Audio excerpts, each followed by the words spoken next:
It was just a scream on my street. As well as having it on Facebook and stuff. As I say, it might be a little bit on the bumpy Never a side. dull moment, is it? It's being a bit slow Whoa. today. See if I can even get it. Trying to make myself a bit more space. Here we go. Go live. Spacious. Go live. Might be a little bit bumpy if anyone's going to watch on YouTube. I know some of you like to put it on your TVs. As well as having it on Facebook and stuff. Alright, looks like we're going. Oh, As I okay said, then. it might Hi, be a little bit Alex. on the bumpy side. How's everyone doing It's being a bit today? slow today. Wow.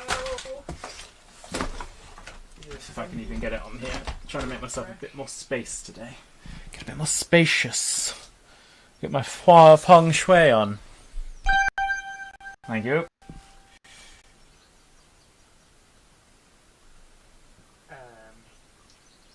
Wow, we may as well just get Alright, straight. looks like we're going. Okay then. Hi Alex. How is everyone doing today? Hope everyone is well.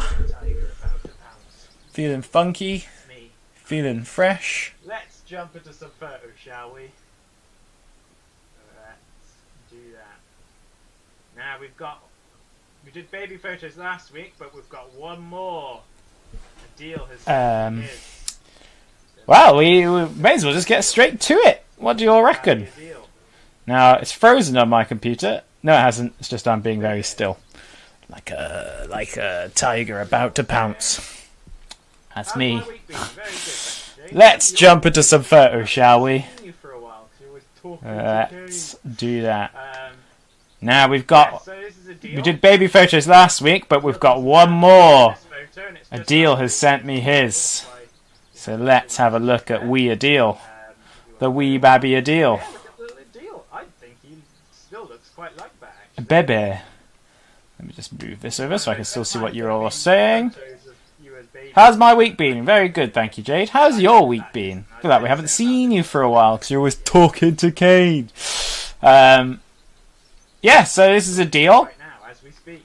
Adil thinks he's about 3 in this photo, and it's just after he'd been to the hospital. That's why he has that thing on his cheek there, because he wasn't very well. But yeah, look at the little Adil. I think he still looks quite like that, actually. George did too. George got This is one of those. Sometimes there have been photos of you as babies and stuff, and I can look at it and be like, yeah, I know who that is. And I'd say the same about this one. I think I could be like, yeah, that's Adil. that umbrella. You talk to him right now as we Hi, speak. Harvey. Yesterday we had our weather disco on Zoom, and we had umbrellas and stuff. But it wasn't just me and Florence that had umbrellas and raincoats. George did too. George got dressed up for the disco, which was really cool to see, and he had some really sweet dance moves to go along with Hey, Rodri. that umbrella. He really utilised it. Hi, Harvey. Harvey's joined us on YouTube. So yeah, well done, George. That was really cool to see, because not often do you guys dress up for our themes. So it was really cool to see. I know you do a lot though, George. Can always rely on you. Hey, Rodri's here. Hey, Rodri. Up next. Well, we're just going straight into people's news photo. No, I'm a liar. I'm a big old liar. So, on Wednesday, couple of things I asked you guys for. First off, I asked you guys to see if you could try and make a robot. And Alex made some fantastic robots. So, he's used toilet roll, cardboard inner side things, tubes, that's the word, and tin foil, and he's made really cool arms. And I love the mouth as well. These look really cool. So I think this one might be Alex's and one might be his sister's, and they put them with their ninjas that they made a few weeks ago. Really well done. And next up we have James's robot. Amazing. Look at that. I can't even... So is that a sponge for a neck? Looks like different bits of cardboard have been used and then covered up. Good use of tinfoil. I love these eyes. Great idea to use the lids for the nose and the kind of pupil bits of the eyes. I don't know if it is a pupil, if it's a robot. James made it with his mum. Yeah, that looks absolutely wunderbar. Harry's picture. So well done, James. Great effort. Ingredients are Hello, Rose. butter, cucumber, Oh, what's Harvey been making? Harvey's been ketchup, making a sandwich. and Oh, I hope you can...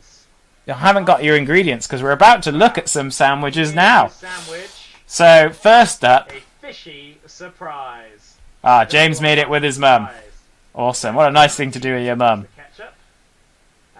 We have Harry's picture. Harry's sandwich. So, our ingredients are... Fish fan, so I don't know if it's butter, me, but if you like cucumber, sardines, I imagine it's ideal. ketchup, Next up, and got sardines. Yellow Submarine Sardines. sandwich. Wow. And he named his sandwich Zoom in a bit. a fishy surprise. I don't know what part's the surprise. I don't know if it's sardines or if it's the ketchup.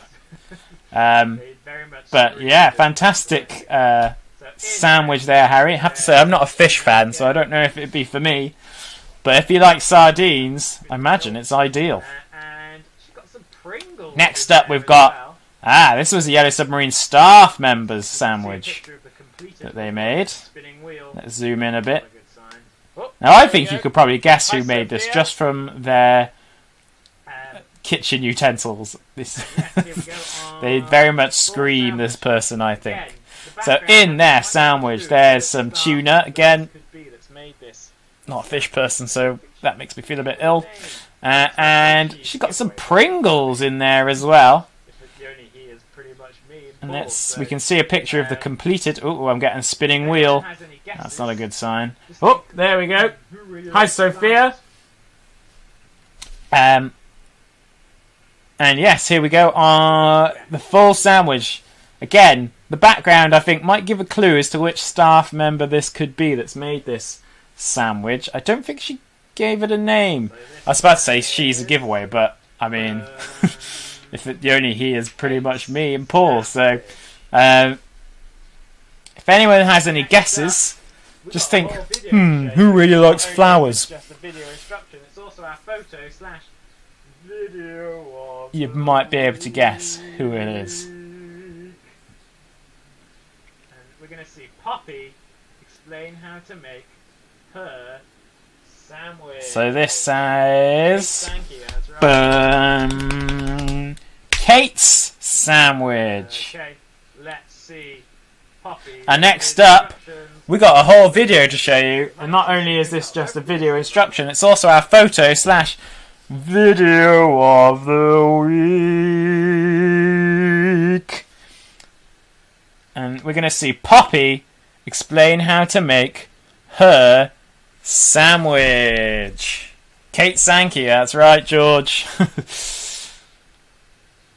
Okay, let's see Poppy's instructions. Oh, I forgot to label the video, so you might see something else. Hopefully this is the right one. Let's see.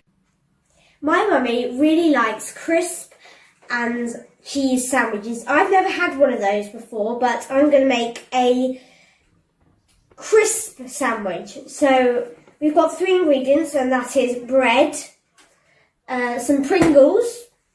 These are salt and vinegar, my choice. Some butter, and to make it a little healthier, some vegetables. So first I'm going to take my butter and butter my bread. So I'm going to just do this. Of course, I'm going to just butter this. So you can butter both of them if you like, or one. So I'm going to butter my other one, just because I don't know which one you do, but anyway. So I've now buttered my my bread, and I'm going to get my Pringles. So you can choose any crisp, but I've chosen Pringles because I have no sense of smell. So I can't really. So I like really.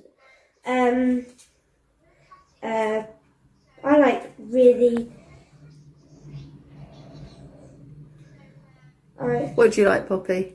really salty and vinegary things, so strong things.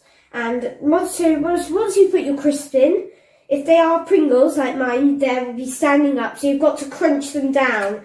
This is the fun bit.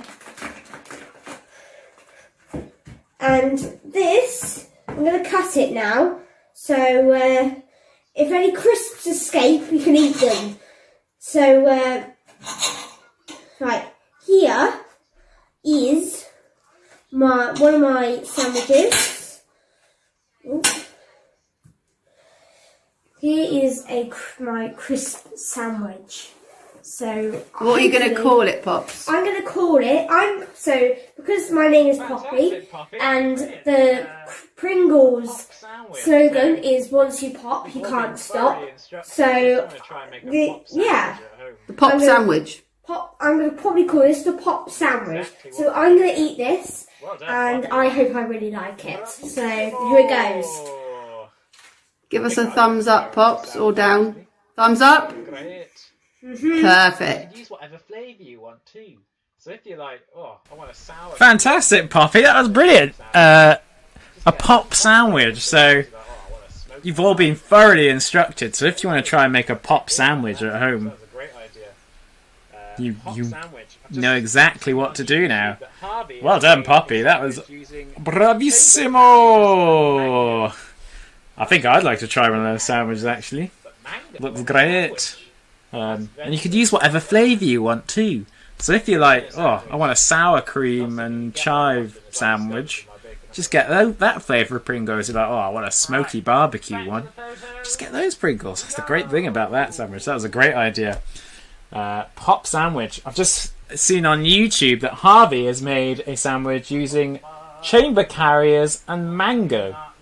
I'm not entirely sure what a chamber carrier is, but mango in a sandwich. That's adventurous, so well done. Fruit in a sandwich. It's not something you get very often, as I discovered with my bacon and banana one. Alright, back to the photos we go! You asked not long ago if we could do a garden. Okay. Okay. Well, for some reason these aren't in order, so it might be a bit all over the place. But we'll start with Alex. Here is Alex working in, I don't know if it's his garden or it's the allotment, but either way. Raincoat on, so I wonder if it'd been raining that day. He's been doing lots of gardening recently. He asked not long ago if we could do a gardening activity. I'm still trying to figure out how we can do that, Alex. So it's on my mind. Don't worry, I haven't forgotten. But I'm just trying to think how we could do it. He's also been running 5k, and he's been doing it in really fast times as well. So well done, Alex. Alex has also been to Wallingford to have a walk down by the river, and he's accompanied by his sister there.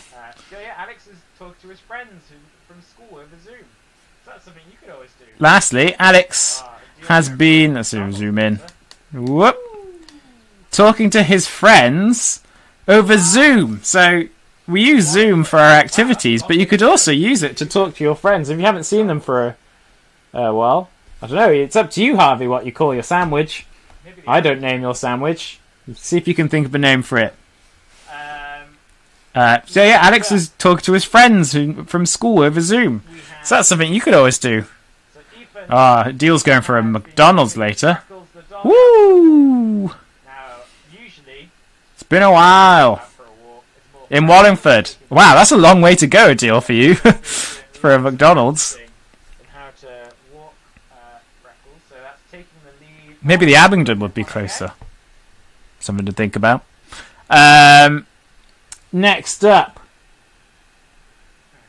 we have Ethan. So Ethan has been taking Freckles the dog out for a walk. Now, usually, if you take Freckles out for a walk, it's more Freckles is taking you for a walk. So Ethan has been doing lots of practicing in how to walk Freckles. So that's taking the lead off and putting it on again.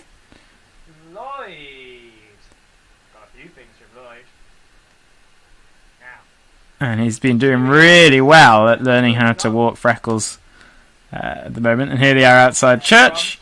So they've had a nice big long walk, enjoying that outside time, which we all need to do. Very important.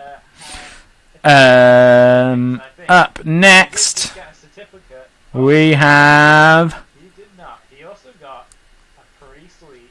Lloyd. Got a few things from Lloyd. Now, here we have a certificate that Lloyd got from Keen. And I think this might be from when he attended the Keen Olympics, I think. And he didn't just get a certificate. Oh, no, he did not. He also got a pretty sweet medal. Look at that. And it says Keen 2020 Olympics. So well done, Lloyd. Nice one. And here's the certificate and the medal together. Great work, Lloyd. We've also... so the other day I challenged... So last week I challenged Lloyd to colour in a picture only using 10 colours. I tried to make it harder this time by asking him to use only 3 colours. And he did not disappoint. Well done, Lloyd. He's just used blue, pink and green. Oh, there's a yellow in there. Oh, interesting. I think this is the other... No, I think it might be the other picture where he's used 3. But yeah, it says Class of 2020. And... But you might need to clarify for that from me, Lloyd. I'm not 100% if it is. Lloyd with his dad. James has got those medals and certificates too. Took me a moment to figure out what you're talking about then. And here's another picture that Lloyd has coloured in. Fantastic. Love the orange eyes on this guy. Looks really cool. And I think this is Lloyd with his dad? But you might need to clarify for that for me, Lloyd. I'm not 100% if it is. But I think it's Lloyd with his dad. There he is. She's also been doing a spot of... Up next, we've got Rose. And this is Here she is. Rose's class. In a tunnel. I wonder where this is. So Rose has been making sure she's been going on nice big long walks during our lockdown time. Her weekly woodland walks. I can't even say it. She's also been doing a spot of teaching. And this is Rose's class. There we go, here she is. She's teaching us stuffed animals. Lots of pandas, in fact. Whoop. That was scary. I think I have a very similar panda. Oh no, my panda doesn't have a tail. I thought I had the same panda as you then for a second. Yeah, a Roman villa, that's right. The North Lee. Oh, you might say something longer than Lee. No, it just says Lee. But yeah, mine doesn't have the tail. So yeah, Roman villa. I didn't even know there was one there. How about that? So yeah, if you see behind... In North Lee. You can see where the Roman villa used to be. Oh, you might say something longer than Lee. No, it just says Lee. In North Lee. So yeah, Roman villa. I didn't even know there was one there. How about that? So yeah, you see behind Rose's picture, you can see where the Roman villa used to be. That's a bit on the ground. It's pretty amazing. Alright then. What else have we got? What else have we got? Oh, we've only got a couple things left and we're done. George! Sideways, George. Hang on, let's flip you over. Oh, not that way. Let's get close. So, George... I'm still not sure what the chamber carriers are. George made some biscuits for a school project, and I think they are clouds. I don't have my notes with me. Also, I'm assuming... Oh, Harvey's come up with a name for his sandwich. It's the juicy sandwich. It would be with mango in it. I'm still not sure what the chamber carriers are, though. Gonna have to Google that once we're done. Yeah, George, and he's got a cool drumming t-shirt on here. Also, I'm assuming this is the same day, he did our workout. Here he is. Our workout on Thursday was all on the ground. We did crunches and sit-ups and press-ups and planks. And here's George joining in. And then our last piece of news is George has been practicing using butterflies. That's it. Thank you. George has been practicing using the lawnmower, and we're going to get to see George mow some of the grass.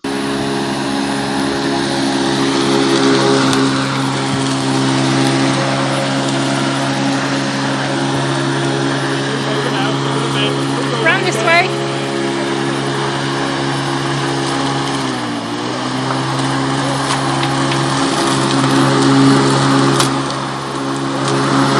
Already all done. How about that? Well done, George. So yeah, his mum said found it a little bit tricky, but he was trying so hard. So big round of applause for George there. Well done, guys. That's all the photos this week. We're already all done. There we go. How about that? I think we're just going to do it without that. Oh, I've lost my sound. What is that? Well, I made that big bang earlier. Whoa!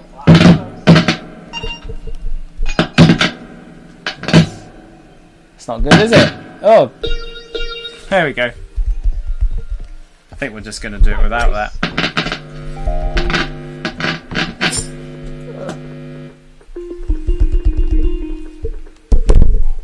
That was close. That was close.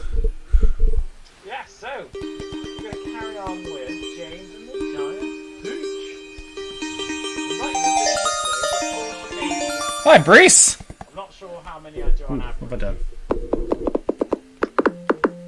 But first, we need to get people from Instagram in the house. Yeah, so we're going to carry on with James and the Giant Pooch. We might even finish it today. We've got 40 pages left.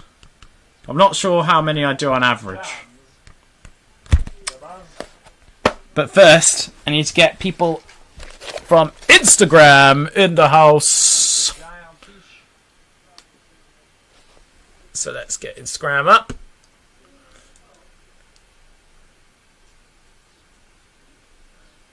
And then we'll carry on with Jabbaz.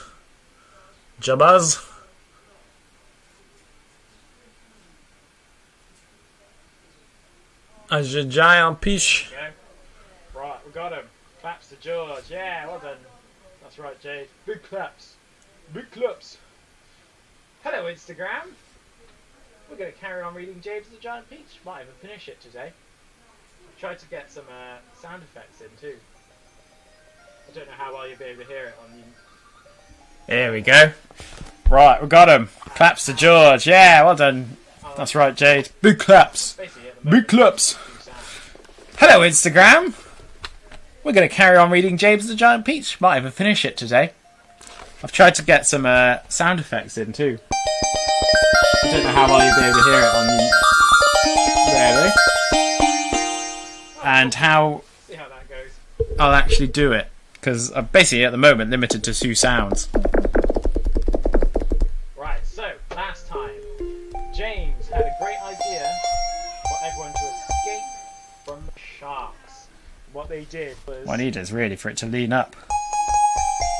they Alright, we'll see. earthworms See how that goes. to get seagulls to fly down towards the peach. And then as a peach... Right, so last time, seagull came James down, had a great idea they used some for everyone to escape from the sharks. which What they earthworm did spider was made- not earthworm, silkworm and spider made, they and they used earthworm hooked as around bait the seagulls. to get Eventually, the more seagulls to fly down seagulls towards the got peach. the peach, And then as a seagull came down, and they were safe. they used some Safe from the rope, which earthworm and spider made, not earthworm, silkworm and spider made, and they looped it around the seagulls. And eventually, the more and more seagulls they got hooked on, the peach began to rise. And then they were safe from the sharks. Everyone was really happy, and they started just having a bit of a celebration on top of the peach. Grasshopper played some music by rubbing his leg, and it was like he was playing the violin. Then, in Centipede's excitement, he got a bit too excited, and he fell off the side of the peach. George grabbed some string coming from Silkworm and dived after him. Everyone was really worried. They thought that James and Centipede were gonzo. But turns out James had caught him, and they climbed back up. Then it got dark, and they decided to sleep on top of the peach so they could make sure there wasn't any danger around. What happened then is they went into some clouds, and they came across these cloud men who were using shovels to create hail and then throwing the hail down to Earth. Centipede, I can't remember why, didn't take a liking to these cloud men and started yelling insults at them. And to get back at everyone, the cloud people started throwing the hailstones at the peach, and everyone had to go inside to make sure they were all safe. And that's pretty much where we got up to. 28. Let's go. And that was chapter... Oh yeah. So they went inside, and after a while, they could no longer hear the hailstones coming against the peach. And that is where we are. On chapter 28. Let's go. One by one, the travellers came out again onto the top of the peach and gazed carefully around. The moon was still shining as brightly as ever, and there was still plenty of huge, shimmering cloud mountains on all sides. But there were no cloud men in sight now. "The peach is leaking!" shouted the old green grasshopper, peering over the side. "It's full of holes, and the juice is dripping out everywhere!" "Oh, that does it!" cried the earthworm. "If the peach is leaking down, then we shall surely sink." "Don't be an ass," the centipede told him. "We're not in the water now." "Oh, look!" shouted the ladybird. "Look, look, look! Over there!" Everybody swung round to look. In the distance, and directly ahead of them, they now saw a most extraordinary sight. It was a kind of arch, a colossal curvy-shaped thing that reached up high into the sky and came down again at both ends. The ends were resting upon a huge flat cloud that was as big as a desert. Now what in the world is that? It's a bridge! It's an enormous hoop cut in half! It's a giant horseshoe standing upside down! "Stop me if I'm wrong," murmured the centipede, going white in the face. "But might those not be cloud men climbing all over it?" There was a dreadful silence. The peach floated closer and closer. "They are cloud men! There are hundreds of them! Thousands! Millions!" "I don't want to hear about it," shrieked the poor blind earthworm. "I'd rather be on the end of a fish hook and used as baits than come up against those terrible creatures again." "I'd rather be fried alive and eaten by a Mexican," wailed the old green grasshopper. "Please keep quiet," whispered James. "It's our only hope." They crouched very still on the top of the peach, staring at the cloud men. The whole surface of the cloud was literally swarming with them, and there were hundreds more up above, climbing about on the monstrous, crazy arch. "But what is that thing?" whispered the ladybird. "And what are they doing to it?" "I don't care what they're doing to it," Centipede said, scuttling over to the tunnel entrance. "I'm not staying up here. Goodbye." But the rest of them were far too frightened or too hypnotised by the whole affair to make a move. "Do you know what?" James whispered. "What?" they said. "What?" "That enormous arch. They seem to be painting it. They've got lots of paint and big brushes. You look!" And he was quite right. The travellers were close enough now to see that this was exactly what the Cloudmen were doing. They all had huge brushes in their hands, and they were splashing the paint onto the great curvy arch in a frenzy of speed, so fast, in fact, that in a few minutes the whole of the arch became covered with the most glorious colours. "It's a rainbow!" everyone said at once. "They're making a rainbow!" I've lost where I was. "Oh, isn't it beautiful?" Reds, Look at those blues, colours. greens, They shouted, yellows, "You must come up and here and see purples. this." There is so "It's a rainbow!" everyone said at once. "They're making a rainbow!" Centipede poked his head cautiously out to the tunnel entrance. "Well, well, well," he said. "Oh, isn't it beautiful? Now these things were made. Just look at those colours! Centipede!" they shouted. "You must come up here and see this!" They were so enthralled by the beauty and brilliance of the rainbow that they forgot to keep their voices low any longer. The centipede poked his head cautiously out of the tunnel entrance. "Well, well, well," he said. "I've always wondered how these things were made. But why all the ropes? What are they doing with those ropes?" We ourselves are going to bump right into it. "Good heavens! They are pushing it off the cloud!" cried James. "There it goes! The rainbow was now dangling. They are lowering it down to the earth with ropes." Just below the level of the "And I'll tell you something else," the centipede said sharply. "If I'm not greatly mistaken, we ourselves are going to bump right into it." "We are lost!" The spider "Bless cried. my soul, he's right!" the old green grasshopper exclaimed. The rainbow was now dangling in the air below the cloud. The peach was just below the level of the cloud, and it was heading directly towards the rainbow, travelling rather fast. "That's it!" shouted the ladybird. "No, we're not." "We are lost!" "Yes, we the are!" spider cried, wringing her feet again. "The end has come!" Heavens! Hold on, everybody! James "I can't stand it," wailed the earthworm. "Tell me what's happening." "We're going to miss it!" shouted the ladybird. "No, we're not." "Yes, we are!" "Yes! No!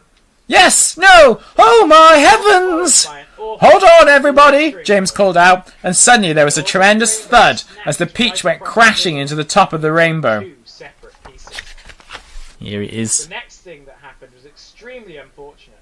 The ropes that the Cloudmen had been using for lowering the rainbow had got tangled This in silk strings that went up page to the turn peak of the was sea. followed by an awful splintering noise as the enormous rainbow snapped right across the middle and became two separate pieces. The next thing that happened was extremely unfortunate. The ropes that the Cloudmen had been using for lowering the rainbow had got tangled up with the silk strings that went up from the peach to the seagulls. The peach was trapped. Panic and pandemonium broke out among the travellers, and James Henry Trotter, glancing up quickly, saw the faces of 1,000 furious Cloudmen peering down at him over the edge of the cloud. The faces had almost no shape at all because of the long white hairs that covered them. There were no noses, no mouths, no ears, no chins. Only the eyes were visible in each face. Two small black eyes glinting malevolently through the hairs. James and his friend saw him go flying through the air. Then came the most frightening thing of all. One Cloudman, a huge hairy creature, Grab it and cling to it with his hands and legs. who must have been 14 feet tall at least, suddenly stood up and made a tremendous leap off the side of the cloud, trying to get one of the silk strings above the peach. James and his friend saw him go flying through the air above them, his arms outstretched in front of him, reaching for the nearest string, and they saw him grab it and cling to it with his hands and legs. And then, very, very slowly, hand over hand, he began to come down the string. "Mercy! Help us! Save us!" cried the ladybird. The one that's coming down on. "It's coming down to eat us!" wailed the old green grasshopper. "Jump overboard!" Took the silk string in his teeth and "Then eat the earthworm first!" shouted the centipede. "It's no good eating me. I'm full of bones like a kipper." very snappy, is it? "Centipede!" yelled James. Centipede "Quickly! rushed over to Bite through that string! The one that's coming down on! He's coming down on!" away from the rest of The centipede rushed over to a long to the string stem of the straight peach into and took the silk string in his teeth and bit clinging through it desperately to the with end of one the string, snap of his jaws. shouting and cursing furiously. That's Was the huge not very snappy, is it? Up and up he went. Centipede rushed over to the just said that. Immediately, far above them, a single seagull was seen to come away from the rest of the flock and go flying off with a long string trailing from its neck. Henry Trotter, And clinging desperately to the end of the string, he must pay off shouting and cursing furiously, was the huge hairy cloud man. Up and up he went, swinging across the moonlit sky. That's a strong seagull carrying a 14-foot cloud man. Well, if he's made of cloud, I guess it's all good. let go of the ropes they were And holding. James, Men, of course, Henry down Trotter, by the rainbow. watching him with delight, said, "My goodness, he must weigh almost nothing at all for one seagull to be able to pull him up like that. He must be all hair and air." Away from that James was terrible hearing my cloud. criticisms. Travellers The rest of the cloud men were so flabbergasted at seeing one of their company carried away in this manner, they let go the ropes they were holding, and then, of course, down went the rainbow, both halves of it together, tumbling towards the earth below. saucepans, frying This pans, freed the peach, rotten eggs, which at once began dead sailing rats, away from that bottles of terrible hair cloud. oil. But the Anything travellers that were not could in the get clear their yet. hands on The came infuriated cloudmen jumped up and ran after them along the cloud, pelting them mercilessly with all sorts of hard and horrible objects. Empty paint buckets, paint brushes, step ladders, stools, saucepans, frying pans, rotten eggs, dead rats, bottles of hair oil. Anything those brutes could lay their hands on came raining down upon the peach. One cloud man, taking very careful aim, tipped a gallon of thick purple paint over the edge of the cloud on the centipede himself. Centipede screamed with anger. "Ah!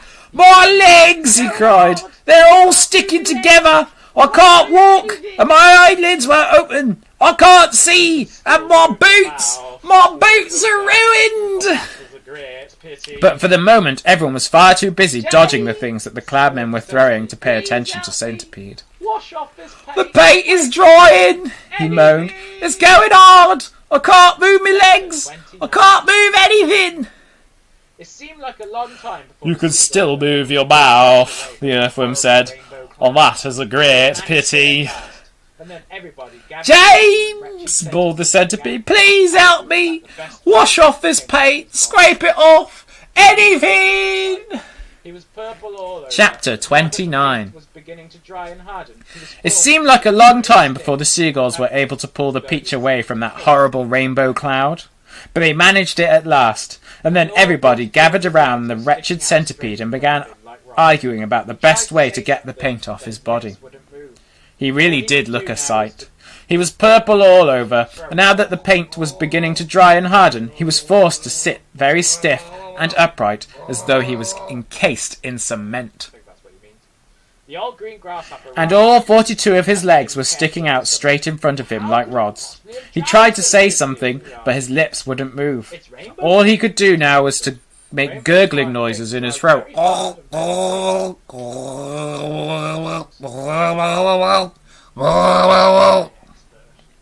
think that's what he means. The old green grasshopper reached out and touched him carefully on the stomach. "But how could it possibly have dried so quickly?" he asked. It frightens "It's me. rainbow It reminds paint," me of James our answered. spiker. "Rainbow paint dries very hard and very quick." Last time she painted her How do you know that, kitchen ceiling, James? My poor darling grandmother stepped into it by mistake you're the when it expert. was still wet, and there Come she on now. stuck. And all through the night, we could hear her calling us to say, "Help! "I help, detest help!" paint," And the it was spider heartbreaking announced. to listen to "It that. frightens me. It reminds me of Art Spiker, the late Art Spiker, I mean, because the last time she painted her kitchen ceiling, my poor darling grandmother stepped into it by mistake when it was still wet, and there she stuck. And all through the night, we could hear her calling us to say, "Help! Help! Help!" And it was heartbreaking to listen to her. But what could we do? Not a thing until the next day when the paint had dried, and then, of course, we all rushed over to her and calmed her down and gave her some food. Believe it or not, she lived for 6 months like that, upside down on the ceiling with her legs stuck permanently in the paint. She really did. We fed her every day. We bought her fresh flies straight from the web.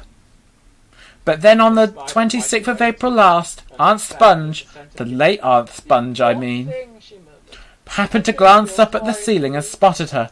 "A spider!" she cried. "A disgusting spider! Quick!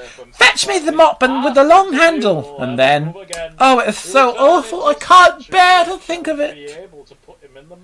Miss Spider wiped away a tear and looked sadly at the centipede. "You poor thing," she murmured. "I do feel sorry for you." "It'll never come off," the earthworm said brightly. "Our centipede will never move again. He will turn into a statue and we shall be able to put him in the middle of the lawn with a bird bath on the top of his head. We should try peeling him like a banana," the old green grasshopper said. There was a pause. "Now, if he stuck out his tongue," the earthworm said, smiling a little for perhaps the first time in his life, "if he could stick it out really far, then we could all catch hold of it and start pulling. If we pulled hard enough, we could turn him inside out, and he would have new skin." There was a pause, while the others considered this interesting proposal.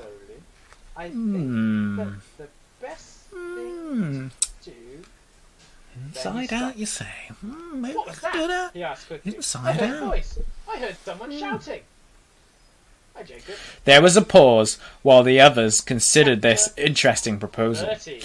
"I think," James said slowly, "I think that the best thing to do..." Then he stopped. "What was that?" he asked quickly. "I heard a voice. I heard someone shouting." But the voice Hi, was Jacob. too far away for them to hear what was said. Chapter It's a 30. Cloud man! Miss Spider cried. We've only got No, it's the Cloud man. They're after us again. think- 8 chapters It left. came from above. Woo! The earthworm said, and automatically They all raised their heads, listening. everybody Shh! except the centipede. There it is again! But the voice was too far away for them to hear what it was saying. They said. "It's the Cloud Man!" Miss Spider cried. "I just know it's a Cloud Man! They're after us again!" Was an immense black "It came from above," the earthworm said, and automatically everybody looked upwards. Everybody except the centipede, who couldn't move. And then, from high up on the cloud, "Ouch!" they said. "Help! Mercy! We're going to catch it this time!" For what they now saw, swirling and twisting directly above their heads, was an immense black cloud, a terrible, dangerous, thundery-looking thing that began to rumble and roar even as they were staring at it. And then, from high up on the top of the cloud, the faraway voice came down On with the faucets! to them once again, this time very loud and very The hole underneath of the cloud seemed to split. clear. Poppy got photo of the week today, / video of the week. Whoop. They saw it coming. It was quite easy to see because it wasn't just... "On with the faucets!" it shouted. "On with the faucets! On with the faucets!" 3 seconds later, the hole underneath of the cloud seemed to split and burst open like a paper bag, and then out came the water. They saw it coming. It was quite easy to see because it wasn't just raindrops. It wasn't raindrops at all. It was a great solid mass of water that might have been a lake or a whole ocean dropping out of the sky on top of them. And down it came. Sort it out, Blake. Down and down and down, crashing first onto the seagulls. Then onto the peach itself. While the poor travellers shrieked with fear... Except they started the bass line. There's something to catch hold of. The peach stem. I mean, this picture is before what it says in the book, so it's a bit of a spoiler. Pouring and roaring down upon them. Sort it out, Blake. Smashing and sloshing and slashing and swashing and swirling, crashing first onto the seagulls and then onto the Peach itself, while the poor travellers shrieked with fear and groped around frantically for something to catch hold of, the peach stem, the silk strings, anything they could find, and all the time the water came pouring and roaring down upon them, bouncing and smashing and sloshing and slashing and swashing and swirling and surging and whirling and gurgling and gushing and rushing, and it was like being pinned down underneath the biggest waterfall in the world and not being able to get out. They couldn't speak, they couldn't see, they couldn't breathe, and James Henry Trotter, holding on madly to one of the silk strings above the peach stem, told himself that this must surely be the end of everything at last. But then, just as suddenly as it had started, the deluge stopped. They were out of it, and it was all over. The wonderful seagulls had flown right through it, and had come out safely on the other side. Once again, the giant Peach was sailing peacefully through the mysterious moonlit sky. I am drowned! Gasped the old green grasshopper, spitting out water by the pint. It's gone right through my skin. The earthworm groaned. I always thought my skin was waterproof, but it isn't, and now I'm full of rain. Look at me! Look at me! Shouted the centipede excitedly. Oh, hooray for the It washed me clean! The paint's all gone! I can move again! That's the worst news I've heard in a long time, the earthworm said. The centipede was dancing around the deck and turning somersaults in the air and singing at the top of his voice. Oh, hooray for the storm and the rain. I can move, I don't feel any pain. And now I'm a pest, I'm the biggest and best. The most marvellous pest once again. Do shut up, the green grasshopper there, old green grasshopper said. Look at me, cried the centipede. Look at me, I am freed, not a scratch, nor a bruise, nor a bleed. To his grave, this fine gent, they all thought they had sent. And I very nearly went, oh, I very nearly went. But they can't quite. They sent quite the wrong centipede. Well, that's a complicated one. Any better than we do, James answered. I imagine they want to Chapter get out of it as soon as they can. 31. They got a bad fright in that storm. We've just been through. Faster How fast we're going all of a sudden? The ladybird said. I wonder why. Cloud after cloud went by on the other side. I don't think the seagulls like this place any better than we do, James answered. I imagine they want to get out of it as soon as they can. They got a bad fright in that storm. We've just been through. Faster and faster the seagulls skimming across the sky at a tremendous pace, with the Peach trailing out behind them. Cloud after cloud went by on either side, all of them ghostly white in the moonlight. And several more times during the night the travellers caught glimpses of cloudmen moving around on the tops of these clouds, working their sinister magic upon the world below. Once they passed the snow machine in operation with the cloudmen turning the handle and a great blizzard of snowflakes blowing out of the great funnel above. They saw the huge drums that were used for making thunder, and the cloudmen beating them furiously with long hammers. They saw the frost factories and the wind producers and the places where cyclones and tornadoes were manufactured and sent spinning down towards the earth. Once, deep in the hollow of a large billowy cloud, they spotted something that could only have been Cloudmen's City. There were caves everywhere running into the cloud, and at the entrances to the caves the cloudmen's wives were crouching over the little stoves with frying pans in their hands, frying snowballs for their husbands' suppers. And hundreds of cloudmen's children were frisking about all over the place and shrieking with laughter and sliding down the billows of clouds on toboggans. An hour later, just before dawn, the travellers heard a soft whooshing noise above their heads, and they glanced up and saw an immense grey bat-like creature swooping down towards them out of the dark. It circled round and round the Peach, flapping its great wings slowly in the moonlight and staring at the travellers. that melancholic? Then Oh, I do wish it the uttered morning a would series come, Spider of said, long, shivering all deep, over. melancholy Won't be long cries now, James and answered. flew off Look, into the it's night. getting lighter over there. As it came slowly over the rim. Is that melancholic? Oh, I do wish the morning would come, Miss Spider said, shivering all over. It won't be long now, James answered. Look, it's getting lighter over there already. They all sat in silence watching the sun as it came slowly over the rim of the horizon for a new day. Here's the mysterious, bat-like creature.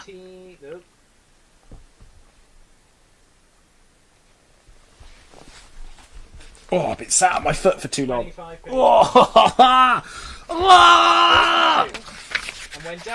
Chapter 32.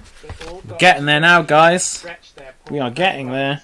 And then the centipede, who always We've got 18. Nope. shouted, "Look, there's land below." He's right, they cried, running over to the edge of the peak. About 25 pages left. Hooray! 32. And when daylight came at last, they all got to their feet and stretched their poor cramped bodies. And then the centipede, who always seemed to see things first, shouted, "Look, there's land below!" "He's right," they cried, running over to the edge of the peak and peering over. "Hooray! Hooray! It looks like streets and houses.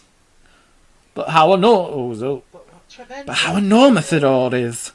A vast city, glistening in the early morning sunshine, lay spread out 3,000 feet below them. At that height, the cars were like little beetles crawling along the streets, and people walking on the pavements looked no larger than tiny grains of soot. Those buildings are, shouted James. "But what tremendous tall buildings!" exclaimed the ladybird. "I've never seen anything like them before in England. Which town do you think it is?" "It couldn't possibly be England," said the green grasshopper. "Then where is it?" asked Miss Spider. "You know what those buildings are?" shouted James, jumping up and down with excitement. "Those are skyscrapers! This must be America! That, my friends, means we have crossed the Atlantic Ocean overnight!" Said the earthworm. "Who cares about "You don't mean it!" they cried. "It's not possible! It's incredible! It's unbelievable!" "Oh, I've always dreamed of coming to America." said the ladybird. Sorry. "I've always dreamed of coming to America," cried the centipede. James told them. "I had a friend once who—" "Be quiet," said the earthworm. "Who cares about your friend? The thing we've got to think about is now how on earth are we going to get down to earth?" Until we reach the ground. Centipede "Ask James," said the ladybird. "I don't think that should be very difficult," James told them. "All we have to do is cut a few seagulls. Not too many, mind you, but just enough so that the others can't quite keep us up in the air. Then down we shall go, slowly and gently until we reach the ground. Centipede will bite through the strings for us, one at a time." 33. Far below them, in the city of New York, something like pandemonium was breaking out. A great round ball as big as a house had been sighted hovering high up in the sky over the very centre of Manhattan, and the cry had gone up that it was an enormous bomb sent over by another country to blow the whole city to smithereens. Air raid sirens began wailing in every section. All radio and television programs were interrupted with announcements that the population must go down into their cellars immediately. 1 million people walking in the streets on their way to work looked up into the sky and saw the monster hovering above them, and started running for the nearest subway entrance to take cover. Generals grabbed hold of telephones and shouted orders to everyone that they could think of. The mayor of New York called up the president of the United States down in Washington, D.C. to ask him for help. And the president, who at that moment was having breakfast in his pajamas, quickly pushed away his half-finished plate of sugar crisps and started pressing buttons right and left to summon his admirals and his generals. and all the way across the vast stretch of America, in all 50 states, from Alaska to Florida, from Pennsylvania to Hawaii, the alarm was sounded, and the word went out that the biggest bomb in the history of the world was hovering over New York City, and that at any moment it might go off. Hi, Luke! Now, this book is set in the past, so imagine if this happened now, you might not get the same response from the present of a maker. That peach is huge! 34! Come on, Centipede, bite through the first string, James ordered. The centipede took one of the silk strings between his teeth and bit through it. And once again, but not with an angry cloud man dangling from the end of the string this time, a single seagull came away from the rest of the flock and went flying off on its own. Bite another, James ordered. The centipede bit through another string. Ah, that's better. Here we go. Why aren't we sinking? We are sinking. No, we're not. Perfect. Don't bite any more, centipede, or we'll sink too fast. Don't forget, the peach is a lot lighter now than when we first started out, James told them. It lost an awful lot of juice when all those hailstones hit it in the night. Cut away 2 more seagulls, centipede. Ah, that's better. Here we go. Now we really are sinking.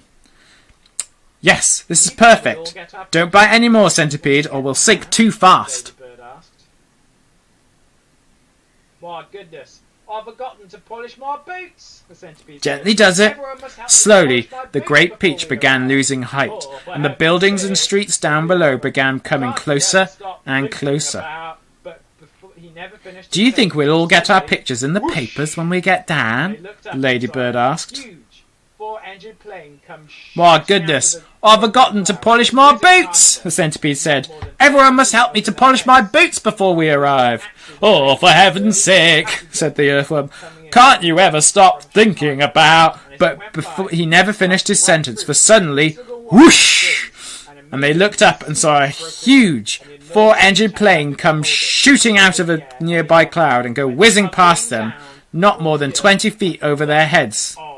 This was actually the regular early morning passenger plane coming into New York from Chicago, and as it went by, it sliced right through every single one of the strings, and immediately the seagulls broke away, and the enormous peach had nothing to hold it up in the air any longer, went tumbling down towards the earth like a lump of lead.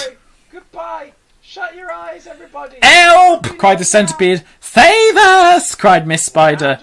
We are lost! Cried the ladybird. This is the end! Cried the old green grasshopper. James! Cried the earthworm. Do something, James! Quickly! Do something! I can't! Cried James. I'm sorry! Goodbye! Shut your eyes, everybody! It won't be long now!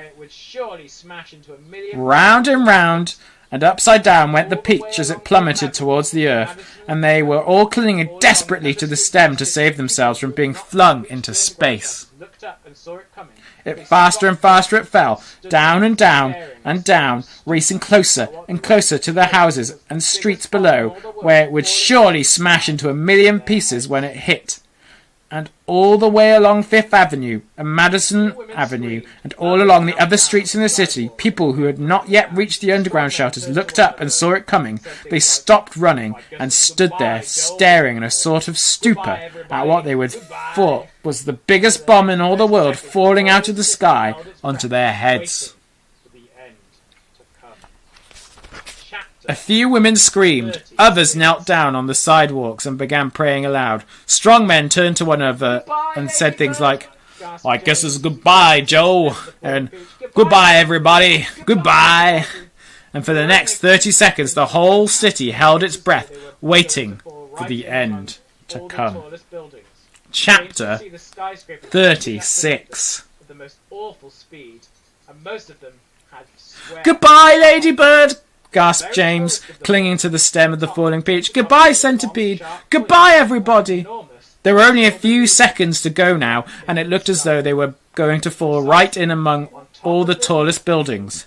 James could see the skyscrapers rushing up to meet them at the most awful speed, and most of them had square, flat tops. But the very tallest of them all had a top that tapered off into a long, sharp point, like an enormous silver needle sticking up into the sky. And it was precisely on top of the needle that the peach fell. There was a squelch. The needle went in deep, and suddenly there was the giant peach, caught and spiked upon the very pinnacle of the Empire State Building. I've been there. There wasn't a peach on top of it. 37. It really was an amazing sight. And in 2 or 3 minutes, as soon as the people below realised that this was now possibly couldn't be a bomb, they came pouring out of the shelters and the subways to gape at the marvel. The streets for half a mile around the building were jammed with men and women, and when the word spread that there was actually living things moving around on top of the great round ball, then everybody went wild with excitement. "It's a flying saucer!" they shouted. "They're from outer space! They're men from Mars! Or maybe they came from the moon." And a man who had a pair of binoculars to his eyes said, "They look pretty peculiar to me, I'll tell you that."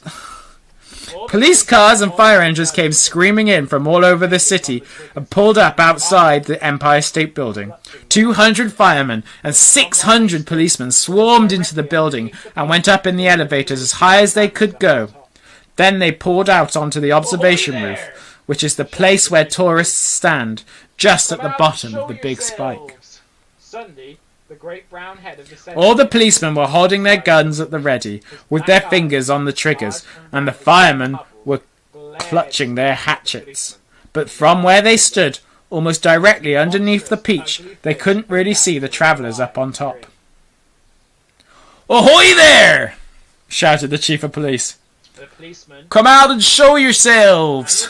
Suddenly, the great brown head of the centipede appeared over the side of the peach. His black eyes, as large and round as 2 marbles, glared down at the policeman and the fireman below.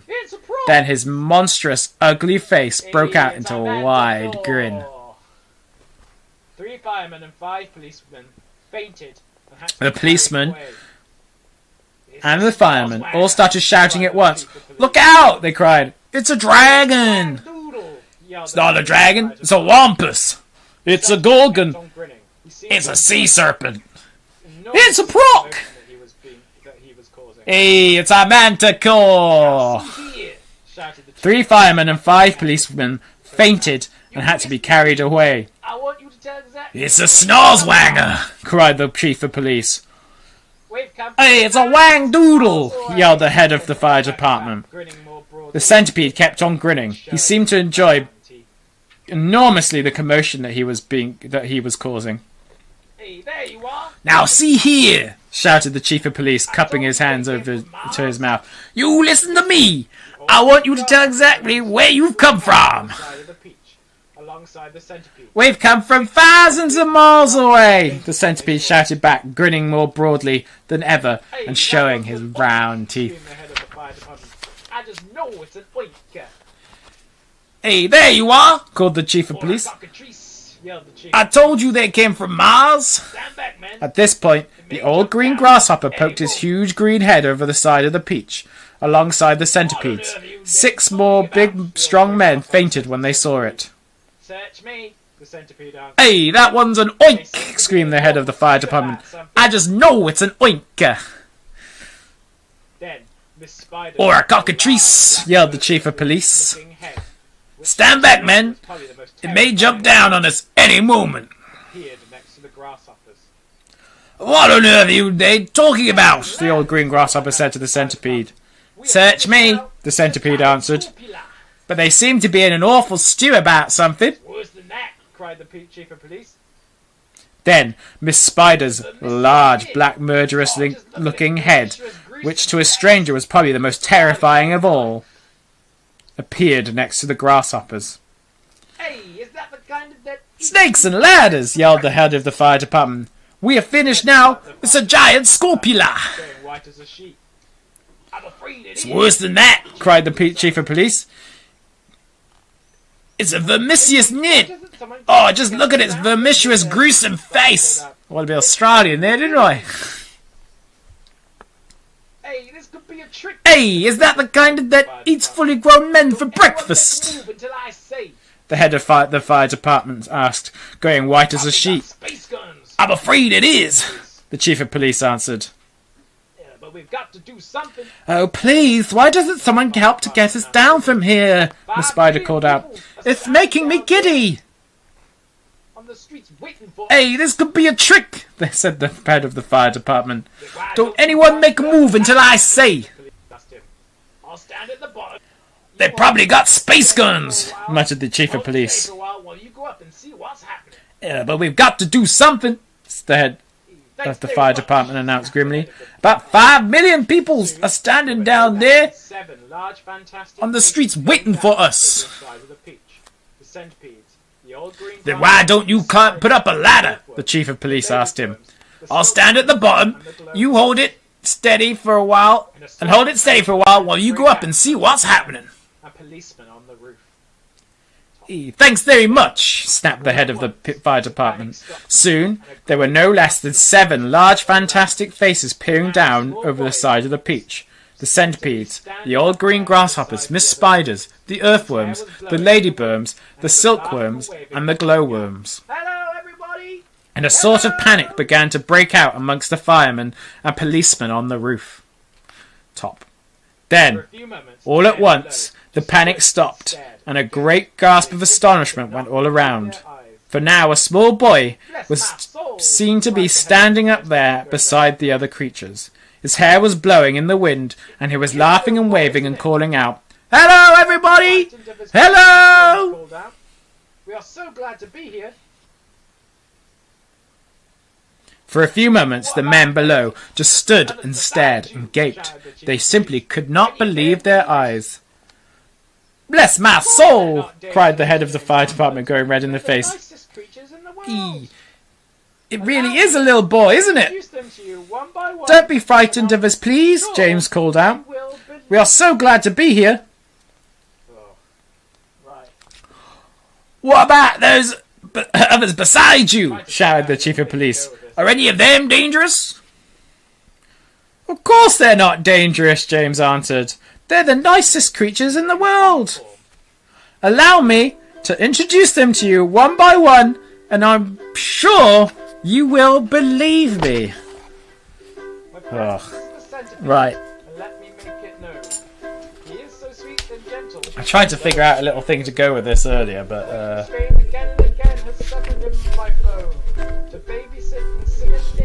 because he does it in song form.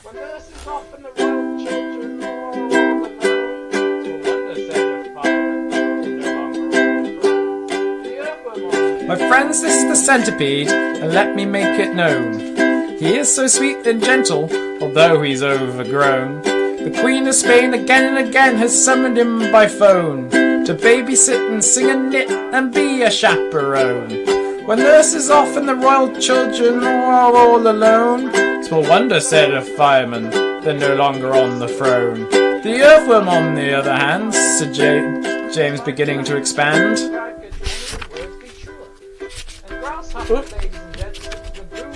So the page hasn't turned. It's great for digging up the land and making soil newer. Moreover, you should understand, he wouldn't be absolutely grand for digging subway tunnels and making you a sewer. The earthworm blushed and beamed with pride. The spider clapped and cheered and cried, could any words be truer? And grasshopper, ladies and gents, is a boon in millions and millions of ways. This doesn't quite work structurally. That's right, Roald Dahl, I'm telling you. You only have to ask him to give you a tune. He plays and plays and he plays and plays and plays. He plays for his. Oh, it's gonna read it. And he plays and he plays and he plays. As a toy for your children, he's perfectly sweet. There's nothing so good in the shops. You only have to tickle the soles of his feet. And he hops and he hops and he hops. He can't be very fierce, exclaimed the head of all the cops. I was trying to figure it out earlier. That bit was just really difficult to do. And let me introduce And now, without excuse, I'd like to introduce this charming glowworm lover of simplicity. She's easy to install on your ceiling and on your wall. And although it smacks a bit of eccentricity, oh, I give up for that. I'm telling you how to write. It's really rather clever. For thereafter, you will never And here we have the never have the slightest need for the using electricity. At which no less than 52 policemen cried, "If it is true, that creature will get some fabulous publicity." If she had, she'd not Sort have of, yeah. frightened her away. It's like your structure of your verse, Roald Dahl. Yeah, I'm telling you how to write, To repeat at least 100 times a day. dead man. Never kill a spider. And here we have Miss Spider, with a mile of thread inside her, The police all nod who has never personally requested me to say that she's never met Miss Muffet on her charming little tuffet. If she had not, if she had, she'd not have frightened her away. Should her looks sometimes alarm you, then I don't think it would harm you to repeat at least 100 times a day. I must never kill a spider. I must only help and guide her, and invite her in the nursery to play. The police all nodded slightly, and the fireman smiled politely, and about a dozen people cried hooray. and the crowds are starting to cheer. And here's my darling ladybird, so beautiful, so kind, my greatest comfort since the trip began. She has 400 children, and she's left them all behind. But they're coming on the next peach if they can. The cops cried, "She's entrancing!" All the firemen started dancing, and the crowds are starting to cheer to a man. Now I think I can do it for this last bit. And now the silkworm games went on, whose silk will bear comparison with the greatest silks there are in Rome and Philadelphia. If you would search the whole world through, from Paraguay to Timbuktu, I don't think you would find one bit of silk that you could compare with it. Even the shops in Singapore don't have the stuff, and what is more, that silk had, I'll have you know, the honour not so long ago to spin and weave and sew and dress the Queen of England's wedding dress. And she's already made and sent a waistcoat for your president. We'll go. Good for her, the cops cried out, and all at once a mighty shout went up around the Empire State. Let's get them down at once. Why wait? Yeah, that didn't really work, did it? Whoa!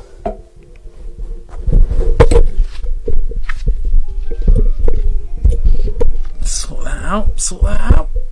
Jacob's watching England versus Wales in the Euro Cool. 2016. Oh, I've lost our page now. 38. Chapter 5 minutes later, 38. all safely down, and James was excitedly telling his story to a group of flabbergasted officials. And suddenly, everyone who'd come out to the steps. Jacob's watching England versus Wales in the Euros 2016. I bet Wales win. 38. 5 minutes later, they were all safely down, and James was excitedly telling his story to a group of flabbergasted officials. I lowered it to the ground. And suddenly, everyone who'd come over on the beach was a hero. They were all escorted to the steps of City Hall, where the Mayor of New York made a speech of welcome. And while he was doing this, 100 steeplejacks, armed with ropes and ladders and pulleys, swarmed up to the top of the Empire State Building and lifted the giant peach off the spike and lowered it to the ground. Then the mayor shouted, "We must... Hey, I'm from New York! Hey! We must now have a ticker tape parade for our wonderful visitors!" And so a procession was formed, and in the leading car, which was an enormous open limousine, sat James and all his friends. Next came the giant peach itself. Men with cranes and hooks had quickly hoisted it onto a very large truck, and there it now sat, looking just as huge and proud and brave as ever. There was, of course, a bit of a hole in the bottom of it, where the spike of the Empire State Building had gone through it. But who cared about that? Or indeed, about the peach juice that was dripping out of it onto the street. Here's the parade. Behind the mayor's limousine came about 20 other limousines carrying all the important people of the city. And the crowds went wild with excitement. I think you're lying. I think it's 2-1 to Wales, Jacob. I don't know why you're lying about that, because of course Wales would win. I don't know why you're saying England. Doesn't seem right to me. Behind the peach, skidding about all over the place in the peach juice, came the mayor's limousine, and behind the mayor's limousine came about 20 other limousines carrying all the important people of the city. And the crowds went wild with excitement.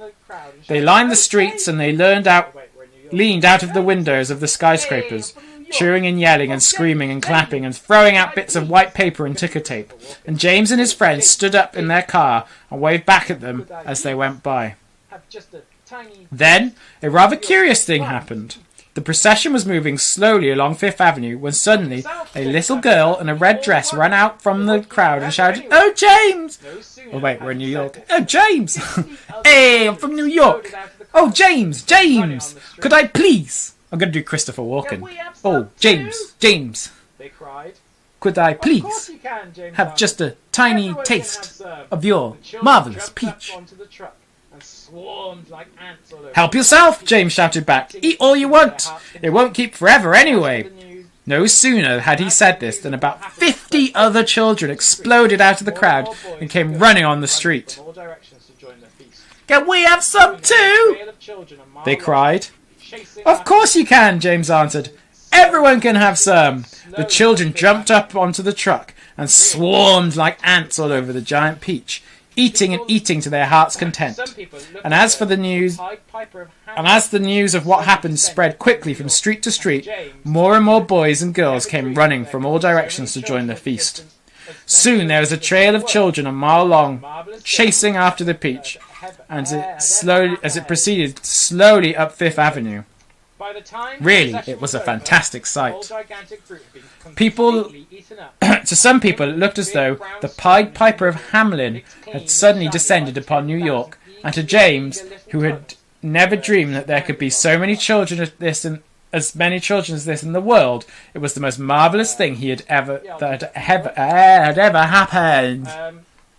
But by the time the procession was over, the whole gigantic fruit had been completely eaten up, and only the big brown stone in the middle, licked clean and shiny by 10,000 eager little tongues, were standing on the truck. Stay alert. That's not staying alert, is it? Licking all the stuff everyone else. Yeah, I'll do that for you, Lloyd. I'll do it for Ash. Can't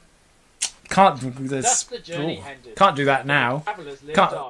Every one of them became rich and successful in the licking it, all the germs. Was made vice president in charge of sales. Come on now. A high-class firm of boots. That's not being aware or whatever it is. Stay alert. That's not staying alert, is it? Licking all the stuff everyone else is licking. 39. The silkworm and Miss Spider. And thus the journey ended, but the travellers lived on.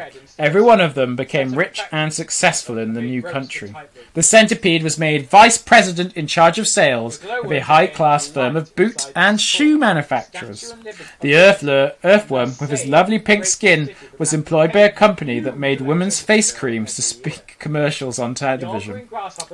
The silkworm and Miss Spider, after they both been taught to make nylon thread instead of silk, set up a factory together and made ropes for tightrope walkers. The glowworm became the light inside the torch of the Statue of Liberty, and thus saved the grateful city from having to pay a huge electricity bill every year. The old green grasshopper became a member of the New York Symphony Orchestra, where his playing was greatly admired. The ladybird, who had been haunted all her life by the fear that her house was on fire and her children all gone, married the head of the fire department, and they lived happily ever after. As for the enormous peach stone, it was set up permanently in place of honour in Central Park and became a famous monument. But it was not only a famous monument, it was also a famous house. And inside the famous house there lived a famous person, James Henry Trotter himself. And all you had to do, any day of the week, was to go and knock up upon the door, and the door would always be open to you. And you would always be asked to come inside and see the famous room where James had first met his friends. And sometimes, if you were very lucky, you'd find the old green grasshopper in there as well, resting peacefully in a chair before the fire. Or perhaps it would be the ladybird who had dropped in for a cup of tea and a gossip. Or the centipede to show off a new batch of particularly elegant boots that he had just acquired. Here's the picture. And then this is the last page. Look at that, pretty much bang on time. Every day of the week, hundreds and hundreds of children from far and near came pouring into the city to see the marvellous peach stone in the park. And James Henry Trotter, who once, if you remembered, had been the saddest and loneliest little boy that you could find, now had all the friends and playmates in the world. And because so many of them were always begging him to tell and tell again the story of his adventures of the peach, he thought it would be nice if one day he sat down and wrote it as a book. So he did, and that is what you have just finished reading. Well, there we go. Another book done. Maybe Instagram, we'll see. Another book bites the dust. Enjoy the rest of your Sundays, everyone. I hope you all enjoyed James and the Giant Peach. We'll pick a new book next week. I don't have any news for you other than we're doing music making tomorrow. So I'll see you for some music making. 3 o'clock, Facebook, Instagram, YouTube, all that. Oh, maybe not Instagram actually because of the sound. Maybe Instagram, we'll see. But yeah, enjoy the rest of your Sundays, everyone.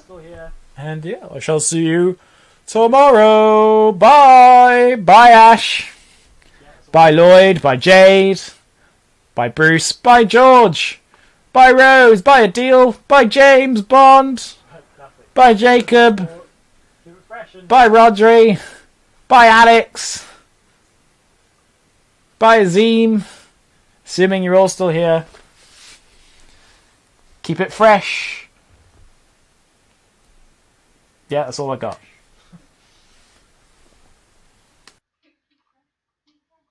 Keep it fresh in the crash.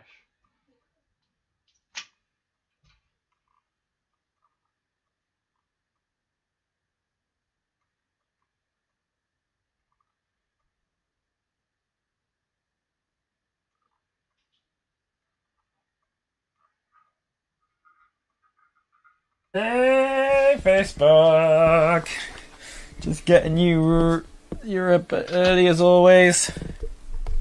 Oh no, I just ruined everything. I had something a bit more elaborate planned for story time. Oh, there it is. Hello.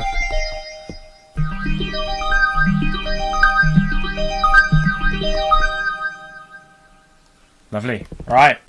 Just gotta get YouTube set up. Can't see you. Hey Adele, how's it going? Get YouTube.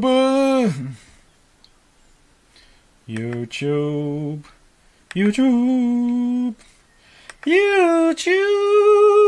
Hope everyone's having a lovely Sunday.